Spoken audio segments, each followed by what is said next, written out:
injected or treated with corticosteroids. Sometimes you can see even skinny, high-level sport horses, which suddenly a few days after injection can't walk anymore and have an acute laminitic problem. The other branch where you could get laminitic problems is mechanic reasons. So overworking, horses which have to work a lot on very hard ground could get laminitic problems because of overworking.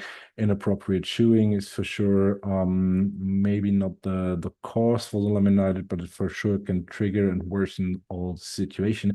So this is also something we see a lot, and especially in the clinic, where we are sometimes a little bit afraid of is like a contralimb laminitis. If you have a severe problem like a fracture or whatever on one leg, and the horse is putting a lot of weight on the other leg, sometimes you get the problem that you have a contralimb laminitis. So we always try also to work with the healthy leg in these cases to prevent the overload of the originally healthy foot, because nothing is more annoying than losing a horse due to contralimb laminitis when you maybe repaired a complicated fracture.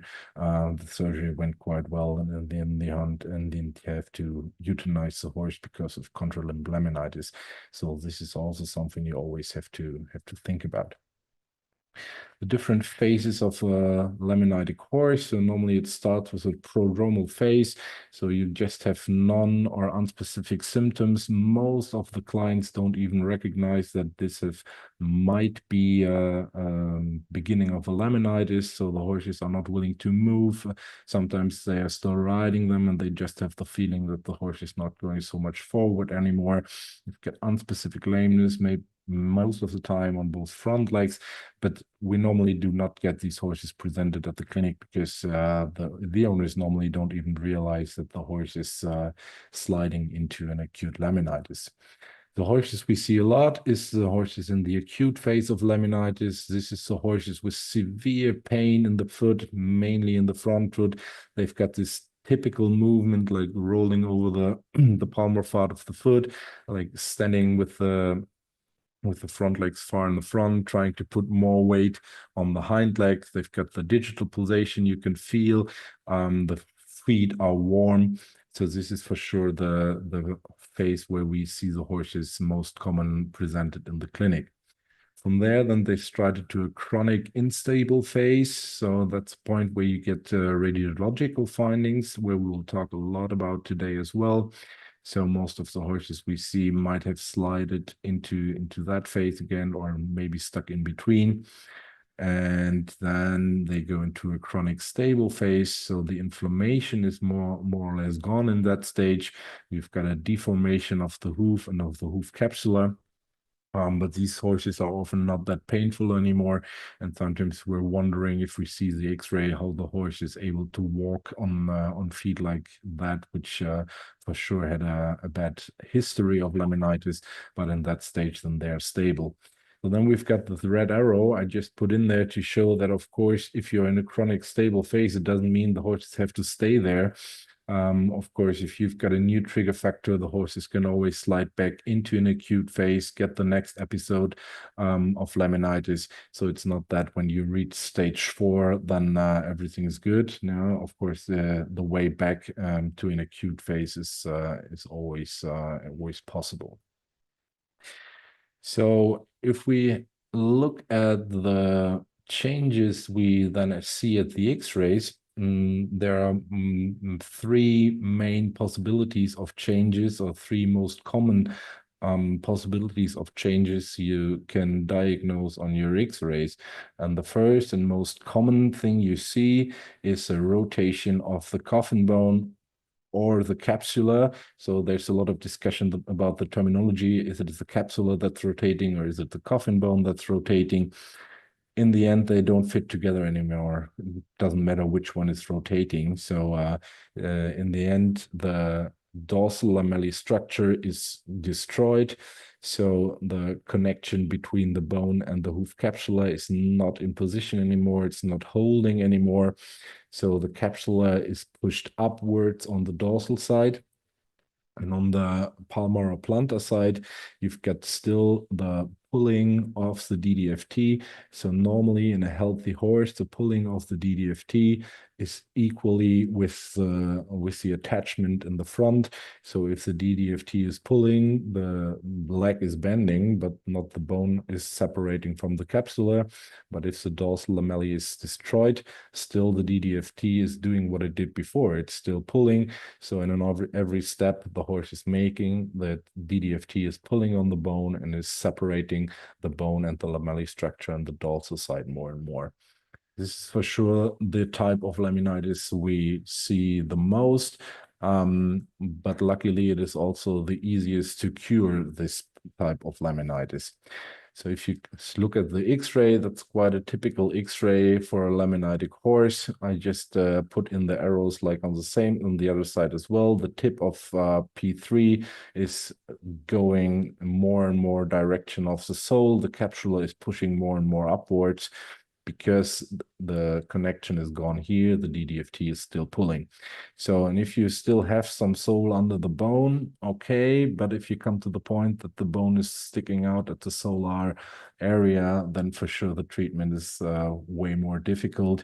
So whenever you get a horse presented with a very thin sole, you have to be quick to start with your treatment before the bone sticks out at the solar on the solar surface. So that's for sure the most common changes in X-rays you will find if you get horses presented with laminitis. Second possibility we have is that not only the dorsal lamellae structure is destroyed, but also the lateral and medial lamellae structure is getting weaker and partially destroyed. And then it's not the bone or the capsula rotating against each other. So if all these three sides are destroyed in the same level, then it's the whole horse, the whole bony structure, which is thinking inside the capsula. The capsula is pushing upwards, not only on the dorsal side, but also on the lateral and medial side.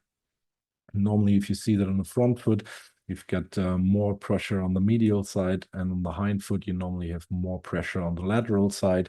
So if it comes to the point that the coronary is opening up, then it's normally on the front feet on the medial side, and on the hind foot, it would be on the lateral side. And so you can imagine if not only the dorsal lamellae is destroyed, but also the lateral medial side, these are horses which are severely lame. There's a lot of destruction going on inside the foot. And for sure, these horses are harder to treat than just a rotation of the coffin bone.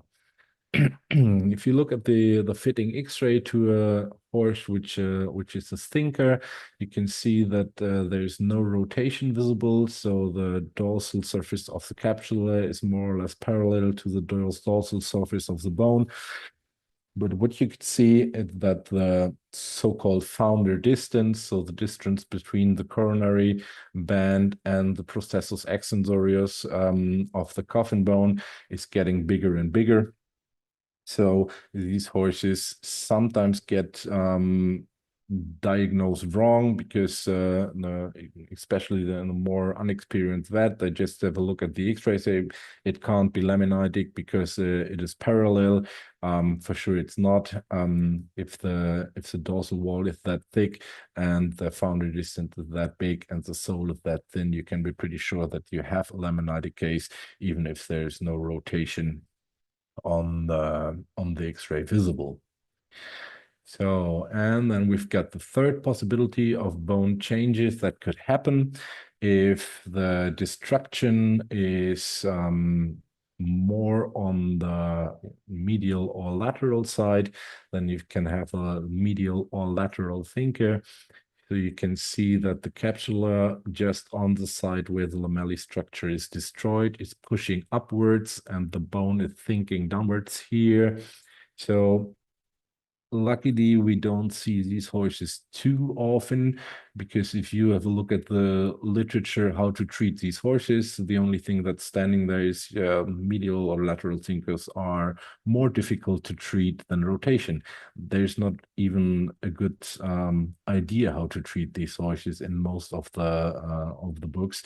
So luckily, we don't see these horses too often, but now and then we do, and I will also show you the example for these horses. So a medial or lateral thinker is always more critical to treat, even if there is less lamellae structure destroyed because one of the side is holding, but this rotation in this axis is for sure much harder to treat. If you look at the screenshot of a CT scan, you can see how thin the sole is getting on that side, how uneven the foot looks like in a severe medial thinker like this one. So if you draw a line through the coronary and through the bone, then you can see that there's a big deviation in that horse already. So all these X-ray and X-ray diagnostic, and X-ray is for sure still the best diagnostic tool we have for laminitic horses to see how severe the changes in the foot and in the capsular are going on. There's a lot of parameters you can have a look at the foot, and for me the best article about that is from Kerry Sherlock, already 10 more than 10 years old, but with some really good drawings in there, and all the parameters you need to have a look at if you X-ray a laminitic horse, you can find in that article. So I'm also mainly looking at the founder distance. So often the short version is CE, so from the coronary to the extensor, CE distance. Then the thickness of the dorsal wall measured on minimum 2 points to see if there is a rotation in there as well. And then, of course, the sole depth is something you need to have a look at, because, like I said, if the bone is sticking out at the solar area, it doesn't mean that there is no chance to heal that horse, but for sure it's getting way more difficult if if the bone sticks out at the sole already. And then also in this article, you will find the different angles which are physiological for a healthy horse. So not just the angle of the hoof capsula, also something you always need to have a look at is the palmar angle, so the angle between the bone sole surface and the ground. In a healthy horse, normally 3 to 8 grades. I think even a lot of non-laminitic horses we see have a too flat or even negative palmar angle, the different topics. So of course, when you have a rotation of the coffin bone, also the angle at the bottom is changing. So in a laminitic horse, you normally have a way higher palmar angle. It needs to change as well if the bone is rotating.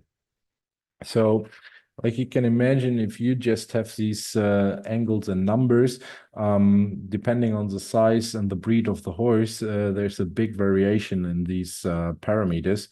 So, and one thing you could do then is you measure the distance from the tip of P3 to the articulation surface of the navicular bone, and have a look at the dorsal wall, and then you can compare the dorsal wall to the length of the coffin bone.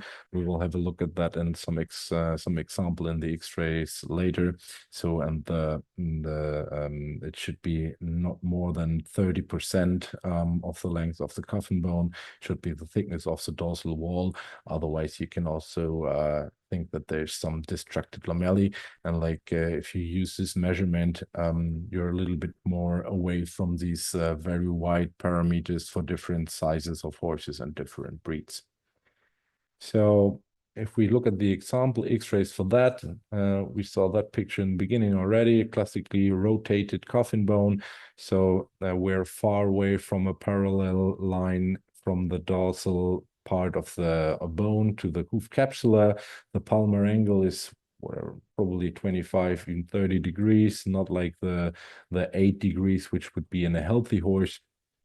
So if you compare the standard parameters to that foot, then you we'll see that the founder distance is with nearly 25 millimeters. No matter which type of horse that is for sure too big. The angle of the rotation is nearly 20 degrees, but we still have at least 9 millimeters or 9.5 millimeters of sole depth.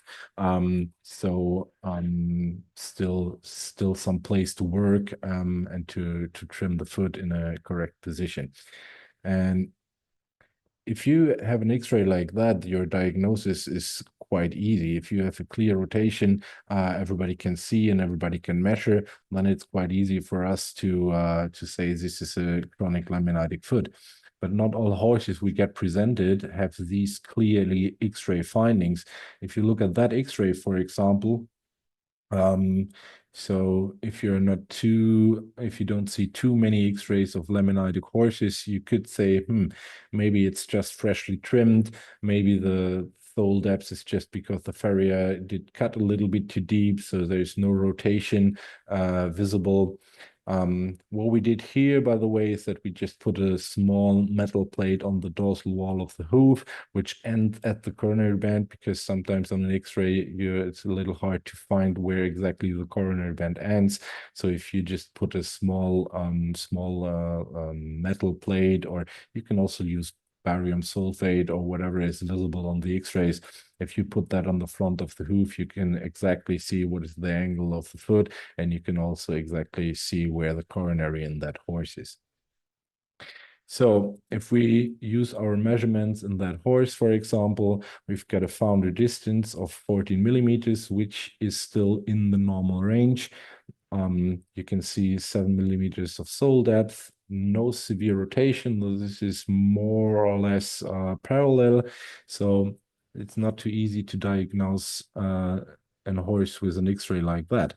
So if you use the measurements we were talking about before, if we divide the length, or if we divide the dorsal wall through the length of the coffin bone, we're coming to 37%, which is clearly more than 1/3. So if you're not sure by your normal X-ray and your normal standard parameters, you can use this measuring technique to get an idea if the horse is really laminitic or not. So, but now and then we will see horses which do not have changes in their in the X-rays already, but still from the clinical point, you can see that this horse looks clear laminitic. And what you could do then is doing a venogram. So there are not too many publications about venogram, but I still think, and I'm pretty sure that it's a very good diagnostic tool to find laminitic horses and to separate horses which are maybe just short trimmed or are really severely laminitic. So there's going to be a paper from the University of Copenhagen this year. They were here and having a look of all the venograms we did in the last years. And for sure, I can say already that from the venogram, you can say much more about the prognosis of the horse, because if the blood flow in the foot is completely blocked already, and the foot will not grow because there's no blood coming in there, the prognosis of the horse, especially the long-term prognosis, is a lot worse. So I can just tell you, try to do venograms in your laminitic horses, and for that I just wrote shortly how to do a venogram, and we will also have a look at the next slide, how to read a venogram. So what I normally do is I'm doing an apexial nerve block most of the time on both front feet. Then the horse should be proper sedated, so it's standing still while you do your X-rays. The horse always, if you do X-rays of the foot, should be positioned on 2 blocks, minimum 7 centimeters high, so you can shoot low beam on the sole surface, either of the bone or even of the foot. So the horses should be placed high enough on their blocks so you can do an autograph shot on the sole. So then you do your aseptic preparation, clip it and wash it on the lateral and medial side next to the Vena Digital Palmar lateral.